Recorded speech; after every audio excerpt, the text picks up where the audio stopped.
Okay, we are live. Thank you so much for being here and joining me. I obviously am recovering from a little bit of a cold, which is fun. But I'm Karen Keener of The Sovereign Mom. For all of you that are just meeting me today, maybe you clicked on my Substack or, welcome. You've been following my Substack and my ring, but you haven't seen my face, and this is what I look like. And who I am. I'm Karen Keener, the Sovereign Mom, and I am a boundaries coach, and I want to help people have the best relationships possible. Loving, harmonious, supportive relationships are possible. You can even have most of that. I feel like in my life right now, I have 99.99999% overwhelmingly loving, supportive, beautiful relationships with people, and I want that for everyone around me. And I want to hopefully share this vision with all of you and help you to achieve the same thing in your lives through building better boundaries. I know right now I would like to think it's the end of these, every day there's something else, but there definitely is something going on in the world where they are trying to pit humans against humans. And I think everyone feels it, no matter where you live in the world right now. After what just happened with everything with all of the virus stuff and everything, it was just like, if you don't have a mask on, you're killing people. And which turned out to be completely false. So a lot of people, though, responded to that, and we found out that there were relationships that we thought we could keep into our lives, or in our lives, that we thought, maybe you thought, like I did, that oh, your views were not that different. You still had the same values, and what you learned maybe is that you did not share the same values with a lot of people, and maybe that has like left you isolated from the people even closest to you. It could be your family, it could be even your husband or your wife, it could be your siblings. You know, my dad died this year. I wouldn't say I lost my dad to COVID, because my dad and I had a very difficult relationship, and I realized we had different values, and I created really healthy boundaries to explain what I needed in my life, and my dad opted out, and that was okay. You know, it's some time to get used to these things, these changes that happen. And so when my dad died this year, with COVID or whatever it was,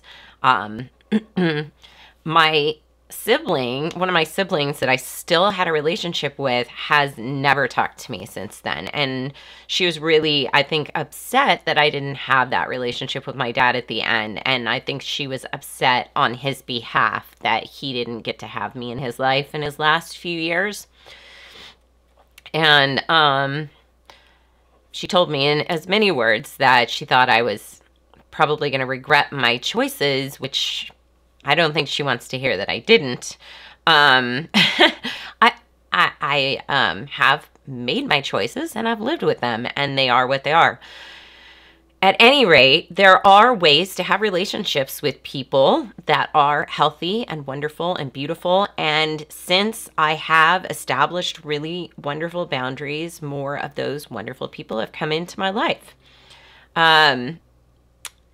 What do I want to say about that? A lot. I want to say there's so much I have to say. And what I've done for the past 2 years since I saw COVID happening, and I had this really radical experience with my family before COVID of losing everyone, because our values were so dissimilar. And it wasn't just because I'm an anarchist, because this was before that. It was just that I value my sovereignty, and I value my mental space, and I have goals and things I want to work on. And people that are full of like nonstop bullshit, they do not help me get to where I want to be. And And if they, in my case, it was when my kids were really little, and I needed to be a parent to my kids, not a parent to my parents or a parent to my siblings. And many of you might relate to that, you know? So today I'm here and I'm opening a space. I'm going to do this for the next 11 days where we're just going to talk. Like, I'm going to have this little conversation open. Let me check on my computer here. Just to make sure if I have any comments coming in that you're not being ignored. And sorry that I sound a little stuffy. This is not my normal voice. This is my inside voice, but it is not my normal speaking voice. It sounds a little congested. But I think what I wanted to start with today is looking at the aspects of healing, because it takes a while to get to a place with yourself that you made good choices, or that your choices and the way you were treated was not your fault. Like, with this stuff that's been going on, like I said, this all happened to me before COVID. And then once COVID hit, I realized, you know what? I have handled a lot of loss of relationships, and now I'm seeing a lot of loss of relationships, but I'm also seeing a lot of people feeling they can tell other people what to do, which I experienced my whole life until I was 45, or 44, 45 years old. And so having people still thinking they can tell you what to do at a certain age is kind of ridiculous. But now, like, the whole world thinks they can tell you what to do. And I realized this is a boundaries issue. So I went to work looking at how I did what I did, like, to deconstruct that. And so I don't want to get too much into that today, except for to say that the first part of realizing your family's breaking up, or you share different views than other people, and that other people are telling you what to do, and it's getting in the way of you having a happy, fulfilled life and feeling loved and supported all the time by the people that are around you and that you spend the most time with. Like, if you don't have that, you don't have anything. Like, you could have all the money in the world, and that's not going to make up for the fact that you don't have loving, supportive relationships in your life. Like, this is number one for everybody, really. I mean, I'm sorry to say that and prioritize for you and everything, but if loving, harmonious relationships are the most important thing, and I want everyone to be able to have that. But again, when you first realize that these people don't share the same values as you, and you're in a different place than they are mentally and emotionally, and they're stealing your joy, and they are unsupportive, and they are invalidating, undermining, and they really work to make your life more difficult in ways like, you know, with COVID and stuff like that. You know, there's people reporting people for things, you know, like, I mean, I hate to sound like that, but we believe that happened to us in our home with one of our neighbors, and we're renting, and so we experienced some of that. And she was a very close friend neighbor, so there was a lot of hurt there. And I think that we knew going in that with different political views, but we just didn't know it would go to that level. And I think I've heard from a lot of people that this is the case with their families also breaking up. Like, we can't even be married anymore because what you think and what I think, and with what's going on in the world, how can we be, you know? And maybe there is a way to be, you know, but it's not going to happen without really good boundaries, and boundaries are an interesting thing, because people think that means you're saying no to people all the time, or you're keeping people out, or you're walling yourself in. And right now, I don't think we need to be more walled in. We don't need to be hidden behind this, oh no, I made a huge mistake with people in my relationships. I made bad choices in my relationships, and I didn't value myself enough. And so now, from now on, I'm just never going to have relationships with other people again. Keep them away. But that's not really the answer. That's not even the problem. The problem isn't necessarily that you made bad choices. I mean, we don't know how people are going to react to a situation like this until we're in it. And now we are. But there are some clues, and it has to do with values, you know, it has to do with setting intentions.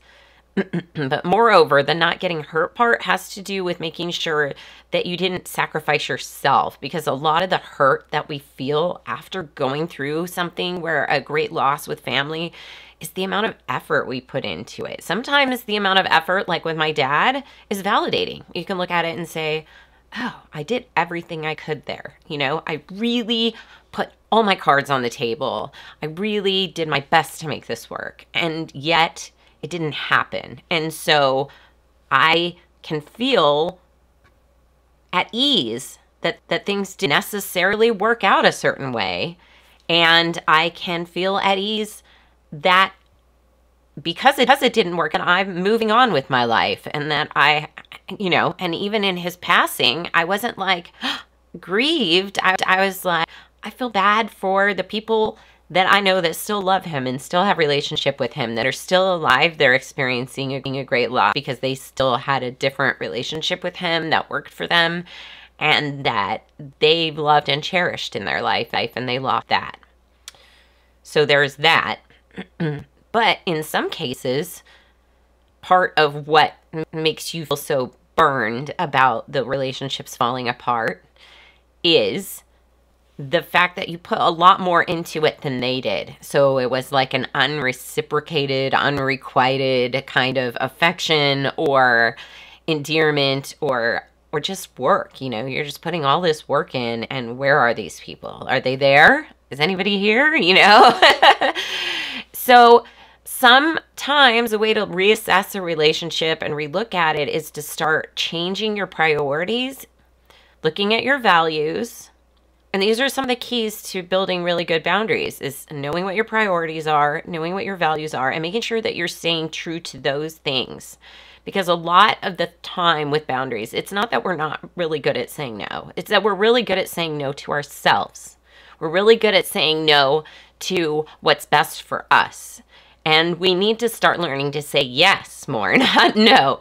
And that's the thing, like and then we're afraid to tell other people no, even though we tell ourselves no all the time, no problem. We're like, oh, but what if I tell somebody else no? Well, what if you don't? What if you just say yes to yourself, and your yes to yourself is what you tell somebody else?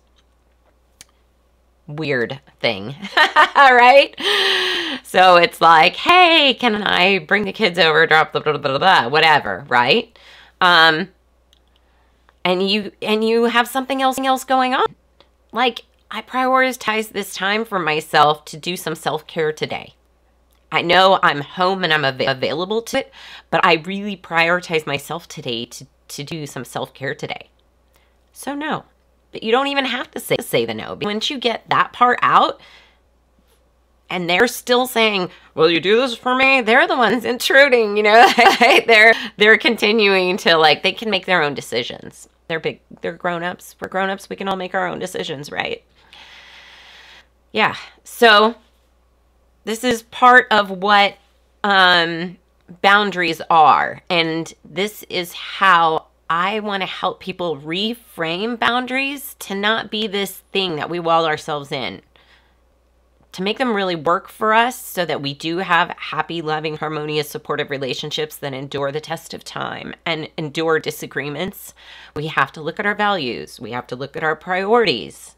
We have to listen to our body. Oh my gosh, that's a big one, right? Like, I'm doing that right now, and I'm making a bigger effort to combat some of the things that I learned or picked up in my childhood about the value of my body's cues. Like, like today, my kids we took them to the phone service store, and it was starting to drag on, and they were like, where's the bathroom? And my husband's like, you can wait. And I'm like, you know what? I was told I was wait all the time when I was a kid. And now as an adult, I'm like actually having to go out of my way to make an effort not to make myself wait all the time, because I just got into a habit of being told to wait, and that, you know, it was something that I was supposed to do, and it was almost like a badge of honor. You held it forever, you know? And I know this sounds weird, but listening to our body cues is a big part of boundaries. So I want to share some of my knowledge with you guys about this. But first, we need to take some time to look at the hurts and why we feel hurt about what just went down. You know, obviously there's a loss of a relationship. It'll be filled again. I promise it will. But there's a loss. So you feel the loss. And then you feel maybe some resentment about you didn't do enough or you did too much. And so there's some things to work through there. That's not stuff that you just go, okay, time will heal that. That's stuff where you need to maybe do some journaling and you need to think about in the future. How would I like to feel at the end of my life looking back on each individual relationship in my life? Would I want to feel like I didn't do enough? Or would I want to feel like I did too much? Or is there a sweet spot? And then where in that didn't do enough or did too much am I honoring myself in that equation? So today is about honoring you. Whoever you are out there, whatever you're going through, we've all lost a lot of friends, family members, the whole shebang. And over COVID, I guarantee everyone's had some kind of relationship not go the way they thought it was going to be. Even if it was just a Facebook friend that just like unfriended you for no apparent reason, just because of whatever. Or they did because you know what it was. You wrote something on Facebook about how you felt like you should be able to walk into a grocery store without a mask on your face and somebody didn't want to be your friend anymore. You didn't want to get vaccinated. Somebody didn't want to be your friend anymore. These are a big deal. So I want to honor your feelings right there.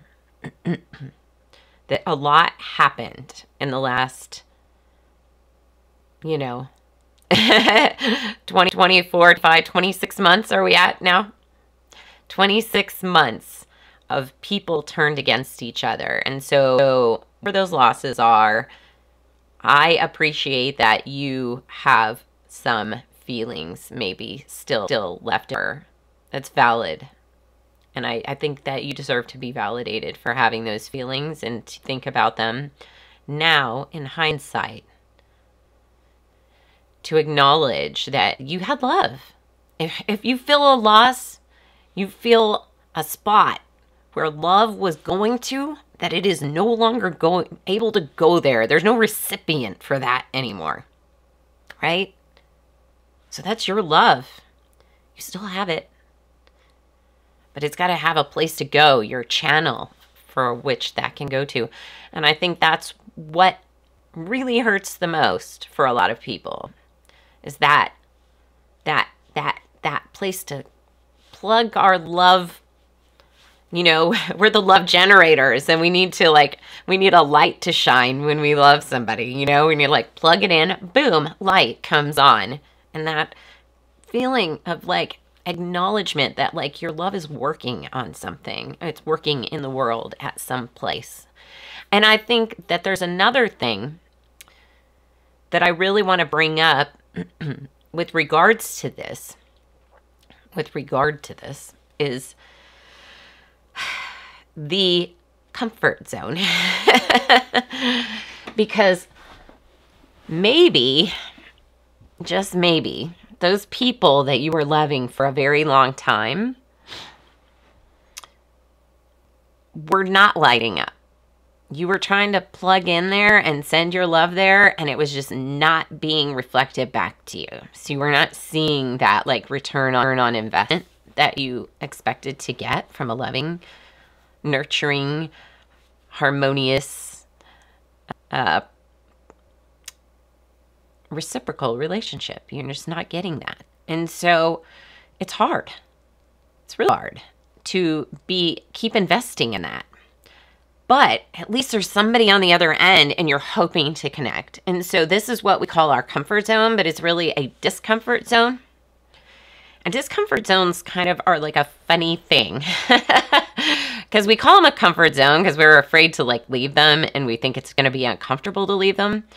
But whenever I have left a discomfort zone, I've never, ever, ever been less comfortable, no matter what it took to leave, was never worse than continuing to sit there and beat my head against the wall trying to make it work. Nothing's worse than that. It's really hard. And I want to acknowledge that some of what you've been going through in the loss of this relationship is also that feeling of like, man, I just put myself through so much suffering for this person. And I didn't wear a mask to the grocery store one day and they just walked away. That's maybe worse than the loss itself of the discomfort zone person. And this is why I think we should all start referring to them as discomfort zones. If they're keeping us where we are, where we think we're safe or we're playing safe. Hold on, my computer just died. Not my video one, but just to make sure I'm acknowledging you guys if you check in here in the live in the comments and join me. But we should all be realizing that these discomfort zones are not serving us, and that there is only comfort for walking away. Even whatever steps it takes to walk away, there's more comfort on the other side. And even in the steps of walking away, there's just nothing harder than being there and dealing with that. Maybe worse. Oop, sorry. Whoop. So, Crystal, thank you for joining me today. I see you're in the comments. So what I wanted to talk about today, I'm going to be doing a full course on, well, I'm going to be doing a mini course on boundaries. I'm going to offer it for a really inexpensive price. It's going to be totally stupid, but it's going to help with dealing with some of this stuff about getting out of that discomfort zone, how to do it and whatnot. And I have like an amazing offer to throw at you guys. But first, I just want to say that, yes, it does. Crystal's saying it takes a ton of courage to walk away. Yes, it does. It does take a ton of courage. It takes a ton of self-love. And I think that's where the big part of where we get our confidence from is that courage to put ourselves first. Little things that we do to show ourselves self-love and to have better boundaries are what build the confidence to continue to create better boundaries in the future. And then those boundaries, and so it just kind of like exponentially grows from that, from those courageous steps that we took, from those moments where we were like, I'm going to put myself first. This is what my priority is now. I'm going to be doing this now. Yeah. But the discomfort zones are something else. Get out of them. And this is a really tricky thing, because if you're in a discomfort zone, if you're in like the desert of discomfort, and you're still doing the dance with somebody, you maybe had the whole COVID falling out, but you're still like trying to make it work, and they're still kind of trying to make it work, but you can tell like it's just over. Big stuff. Big stuff.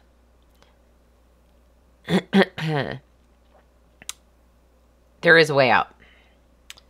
When I lived in California, I had been told by a relationship counselor that I was going to meet the right guy if I could get out of California.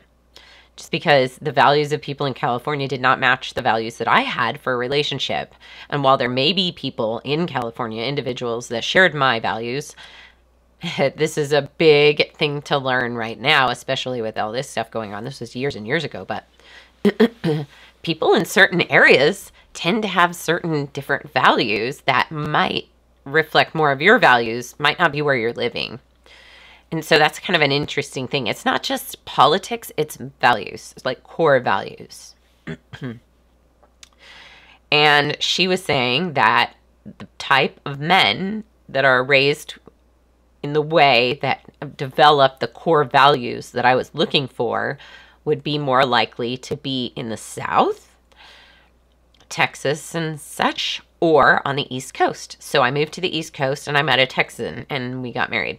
But it wasn't that simple. At first, it was like, okay, leaving California, how am I going to do that? Like, everybody told me this is the place everybody wants to be. The weather here is perfect. And everyone says if you grew up in California, there is no way you would ever be happy anywhere else. That's what, like, everyone tells you when you live there and you grew up there and you're a native. You're like a OCHB native girl, Huntington Beach all the way, dude.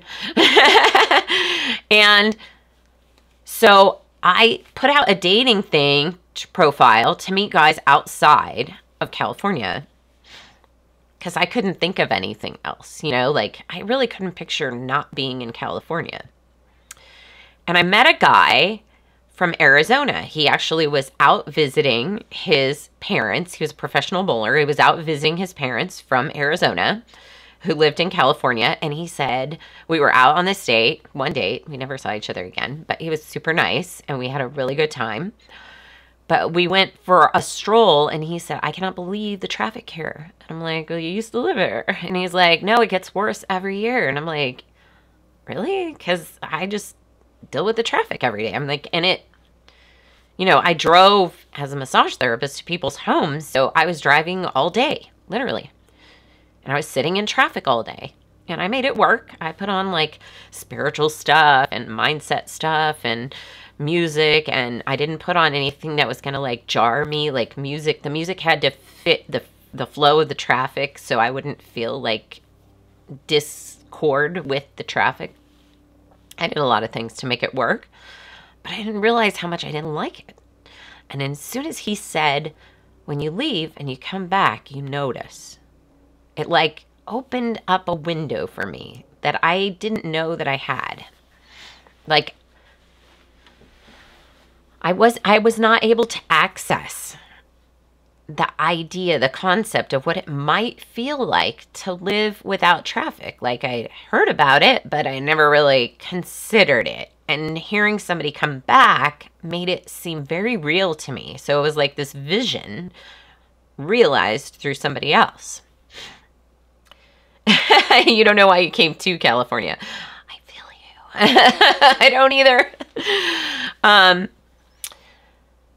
Maybe for the surf and the sand and the weather. I don't know. Anyway, so that little teeny tiny vision started to, it was like sand in my bottom of my swimsuit. I don't know if you've ever experienced that.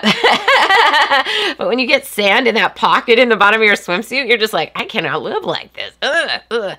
And then traffic was never this. It was not tolerable for me anymore. I just couldn't tolerate it. I had a vision of something better, an idea that I could leave here and not experience this and come back and it be unbearable, that all of a sudden it became unbearable.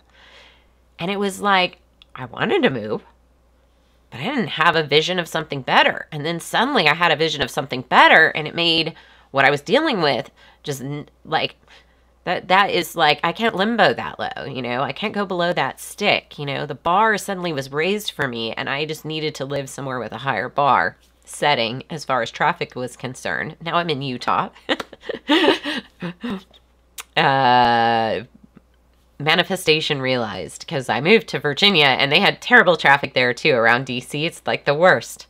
You got California, DC. My husband's Texas, so we'd go to Dallas and just sit in traffic all day. And now that we're in Utah, I don't think we could sit in traffic. We'd be like, ugh. And so I have realized that vision I had. But with relationships, I want to get to this quickly. With relationships and with boundaries, it's the same. You kind of have to have a vision. You have to have, and not necessarily that somebody could hand to you, but you need to start imagining what you want to fill that up. So if you're living in the land of your discomfort zone, a lot of the reason you can't get out of your discomfort zone is because rather than thinking, here's my discomfort zone, this is what I don't want, like traffic for me, you know, at that time, I was like, I don't really like traffic. I don't really want to deal with traffic. But I never saw what no traffic looked like. In my mind, there was no vision of free-flowing, fast-moving traffic. Like, I just didn't see it until I saw it through someone else's eyes. But you can. You can, just by taking the positive opposite of what you're saying no to that's in this boundary. Because if you make this no stronger than your yes, it's always going to win. So it's like, I don't want this. I don't want this discomfort anymore. But you're going to keep perpetuating it because that no is so strong. So you need to have your yes there, ready to fulfill. So if you're in a discomfort zone relationship, things are not going your way. And I'm not going to say that you just need to walk away, but I think it's time to start visioning about what a better relationship could be, what a better relationship could look like, what a better relationship could feel like for you, how you want that relationship to be, even with that person, and start setting those standards for yourself.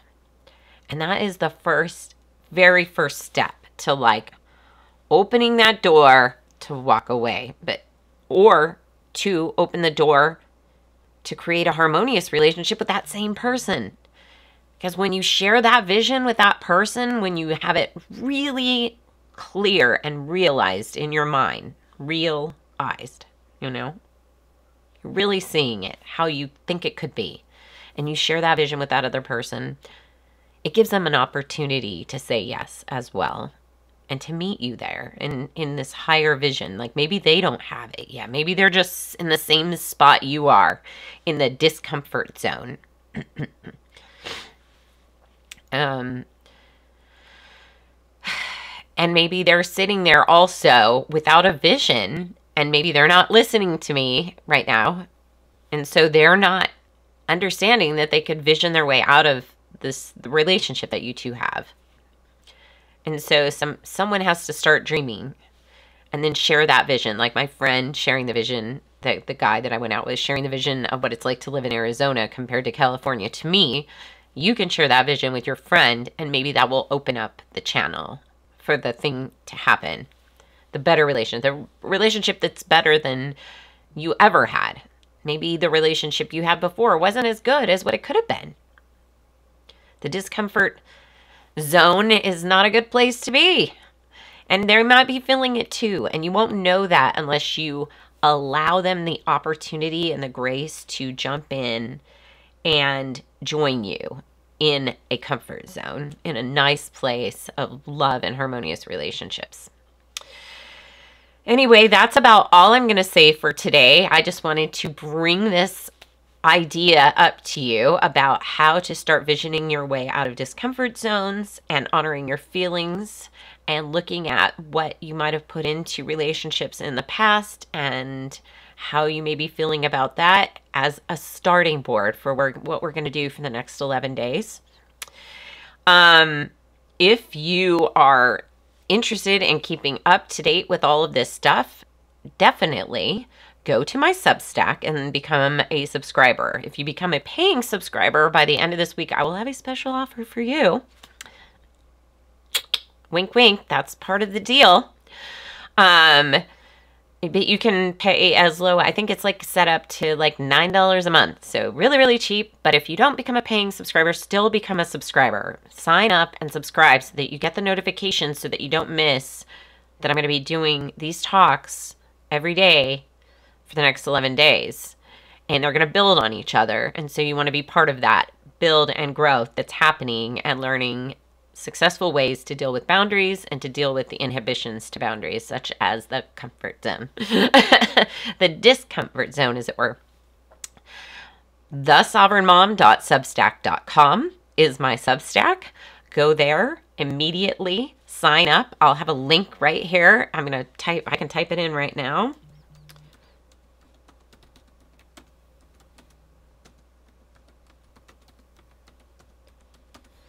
And subscribe.